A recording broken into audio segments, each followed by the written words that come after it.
Yeah. Cassidy got a pair, and it's got red wax on it. I think it's wax. Is it wax? No, it's like rubber.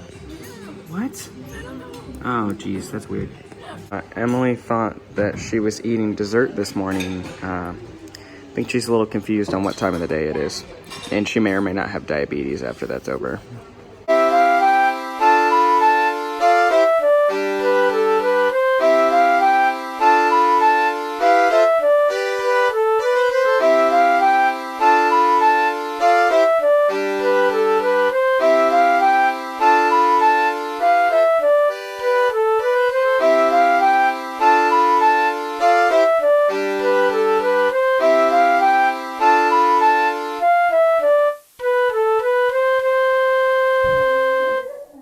All right, we were supposed to be outside like 5 minutes ago, but everybody was being slowpokes at breakfast. Besides the fact that St. John's, which we're going to see here in a little while, is the one that Francesca mentioned, is actually the one most tied to the papacy. It's his very personal seat, right? I mean, that he's most tied to. And so for that reason, it's, from an administrative purpose, the most important of the four here in the city of Rome. I think this would be a great place for us to do what's really available. Yeah. All right, we're on a quest for church this morning, looking for a space for us to have worship. Let's go down. Let's go by this park. If need be, we'll come right back. We'll catch this. It's metro, quite comical, okay? honestly. All right, we're walking. It's a fun experience. Do you think we'll ever find a place to have worship? You know, I don't know. We might have to end up sitting on the side of the street, but It would be good. It would be a good street. Anyway. Street side service. Street side city in Rome, just like you like. People would give us. I can't do it. Yeah. All right, we have walked ourselves all the way down here. This person is impeccable at parking, almost as good as some of the guys on Freed's campus. I think we may have found a place for us to sit down and have services. Huh. Here we go.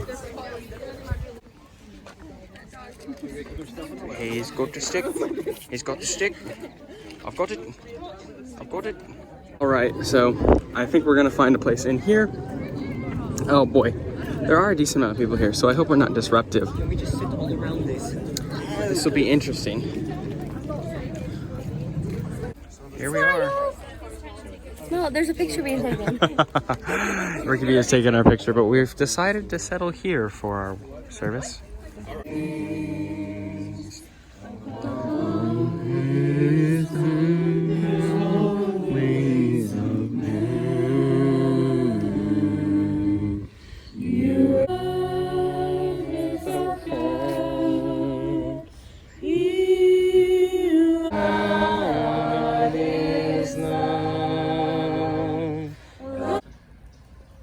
Some of you have visited some catacomb type areas, the Capuchin monks and things, yes? And imagine that you're a Christian 2,000 years ago and you have to hide underground. Or you might go to cemeteries or other burial places that are remote so that you can worship and nobody troubles you. And we just had the police officers drive by. I'm sure they looked and listened. No problem. We're very blessed. I'm glad that you're here this morning. I hope you're enjoying the setting. What a nice place to worship. Praise God. Right? When he says, I will build my church, and the gates of Hades shall not prevail against it. He's thinking about the totality of everyone that would become Christians. On the other hand, there's another usage, besides the universal, there's a very particular one. Paul wrote a letter to the church in Rome. Or a letter to the church in Corinth. We're in 1 Corinthians chapter 1, verse 1 and following. And he'll talk about Paul, and Silvanus is with him, to the church that is in Corinth. And so he was envisioning those saints who meet and worship and work together in one particular place. Now that's it. You read the entirety of the New Testament, those are the only two ways that the term church is used. Talk about the whole thing, or about a group that meets in one place and works together. They're a family in that spot. When we start talking about other types of churches that are out there and people say the word denomination, that has a completely different understanding behind it. To talk about a denomination is to talk about something that is smaller than the universal sense, but larger than the local congregation. It's some intermediary level that is foreign to everything that we read about in the Bible. And that's not what we want to be a part of. We want something that is found in the New Testament, right? All right, we have finished our little park service. Thankfully, the police didn't mind. And so, we're on our way now to St. John's, or in Italian, St. Giovanni's Basilica. So, let the walking begin. Here we go. Look at all the cars. And a doggo. Whoa. You know, I do say whoa a lot, but these are some pretty cool looking buildings.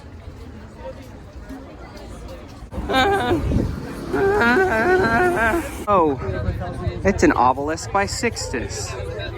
These are the holy stairs, and they are free to go in there and look at and go up. The only rule is that you have to go up them on your knees praying if you want to go up there for free. So, because they are supposedly, these stairs are the ones supposedly brought here by Helena, the mother of Constantine, that were the stairs that Jesus walked up into the Praetorium before he was crucified.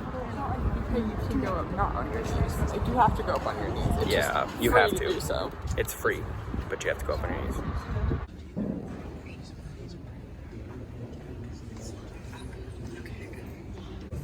So these are the steps that you can walk up, and you don't have to go up on your knees. So the point of going up them on your knees is that in each step you pray along the way.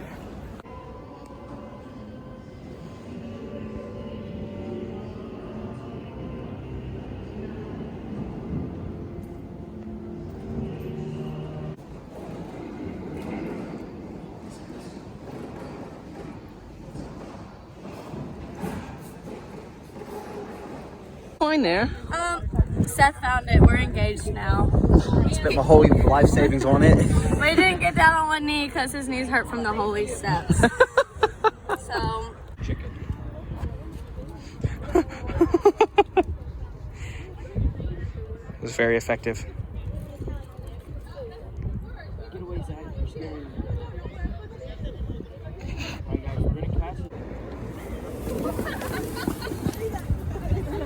Whoa. Look at the arch and the whole thing of Aurelia. It's very interesting and historical. Now they just drive through it. Oh, we're here at the Appian Way. Interesting. Well, here we go. Just trying to get into the Museum of Musical Instruments. I want to see all the saxophones. That's right. I want a natural one, baby. I know, Rob. We walked up here from there, so. Ow! We're finally, I think, finding our way to the Museum of Instruments. Yep, that was correct. There we go. We finally made it to the Sopratenza Musea degli Strumenti Musicali. Wow. Here we go. Here we go. Ball. Ball? B-O-N. Boom.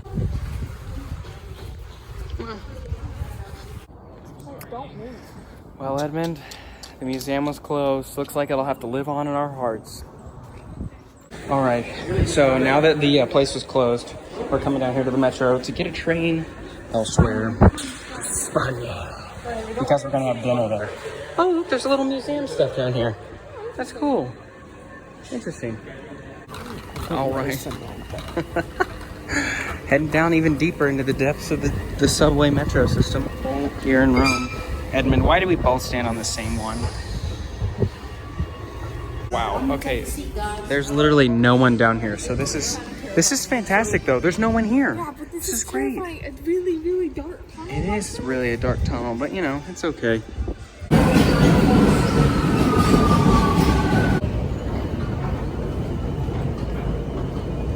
Don't worry, guys. I'm not touching the railings. Into the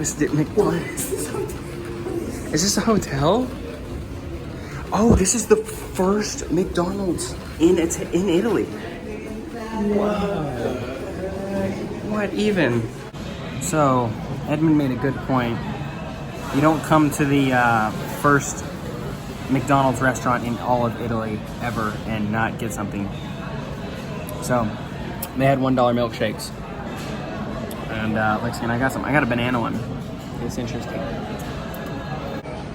But as you can see, this is not your typical McDonald's. Like, it is very fancy.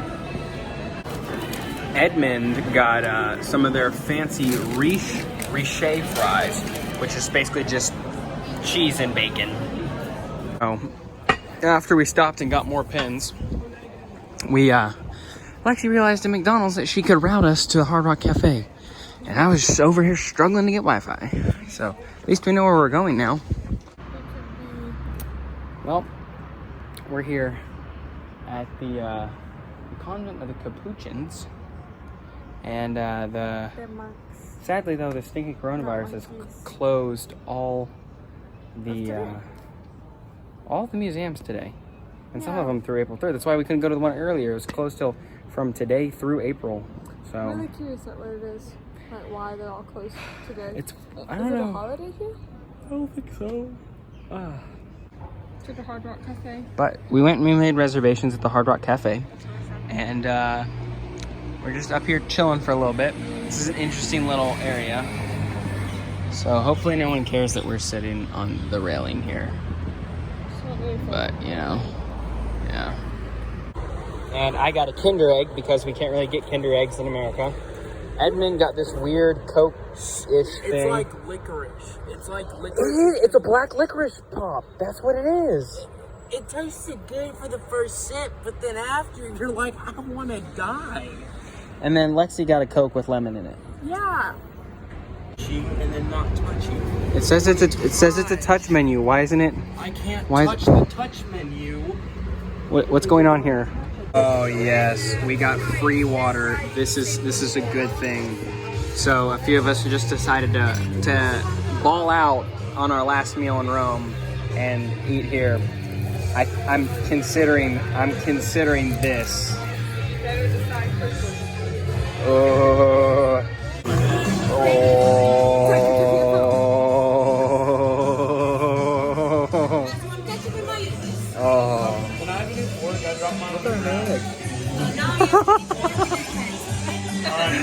Oh my gosh. It is a gold burger. It is a gold burger. All right. I disposed of the fries. Now it's time for the real deal. Oh yeah. When your food gets here, don't.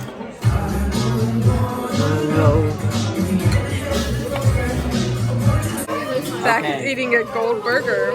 I'm going to eat gold. He's really excited. Oh yes. I feel like you should have cut it. I feel like you should have cut it instead of eating it like that. Do you taste the gold? I don't know. It's just a really, really good burger. Well, that's good.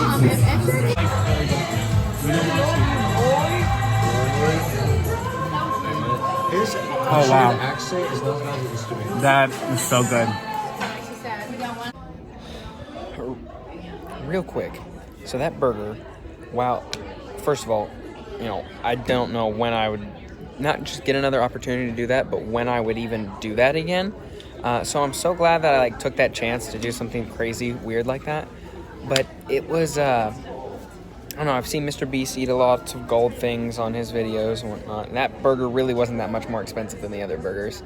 But it was an interesting experience. I couldn't really taste anything off about it. You know, it was edible gold, so it is what it is. But it was cool. And an interesting, unique experience. So that was fun. Alright, so just in case anyone's wondering, I'm running this. I like the sound of water, judge me. But this was the bathroom that was insane in here. It's huge for just me, with a huge sink, and I think I'm going to grab these and take them with me so that other people might need them. But yeah, the thing is, this door is so weird.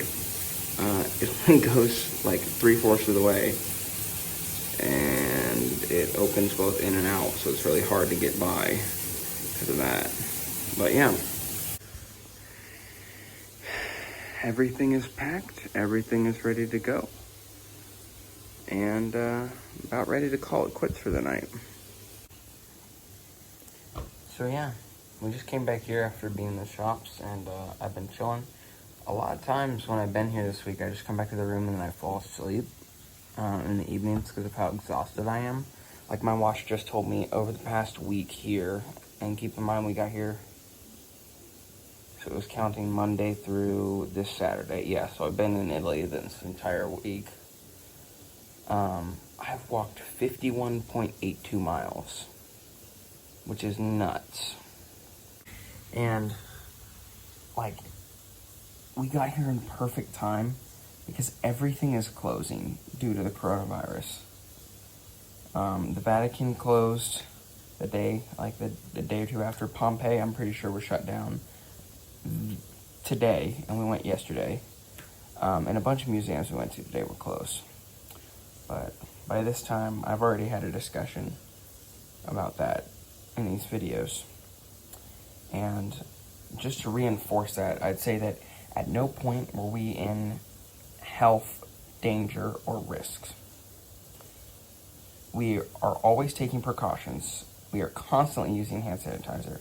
We are constantly being aware of not touching things, wiping down seats, wiping down chairs on public transportation, all that kind of stuff. We've been very, very cleanly. And we made the travel rearrangements to not go to Milan and not go to Venice because of the virus. And down here, it's been perfectly fine. If you're looking at someone living here, they're not wearing a mask. Most of the people that are walking around wearing masks are other tourists. And masks aren't that effective in keeping it away from you if you still touch your face and that kind of stuff. But it's neither here nor there. But again, at the conclusion of this trip, I just want to reinforce that it is not irresponsible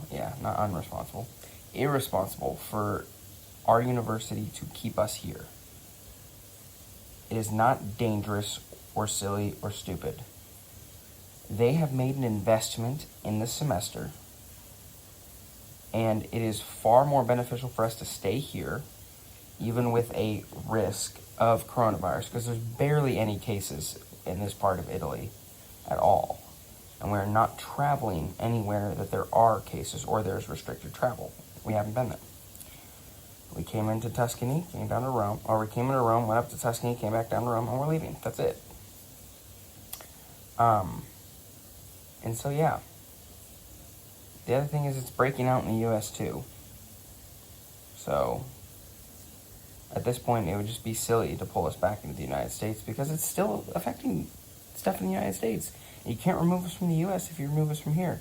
So if we've already paid for all these things, flights, reservations, all this stuff, then why cancel all this stuff and lose so much money? That doesn't make any sense. Especially when, for our age group especially, is not a health risk. Because all of us are in good health. No one in our college group has immunocompromised conditions. And yeah. So, there's a little coronavirus talk for you. We're healthy, we're good, we're safe. I keep taking vitamins, airbornes, all kinds of stuff, just to be sure, never be too sure.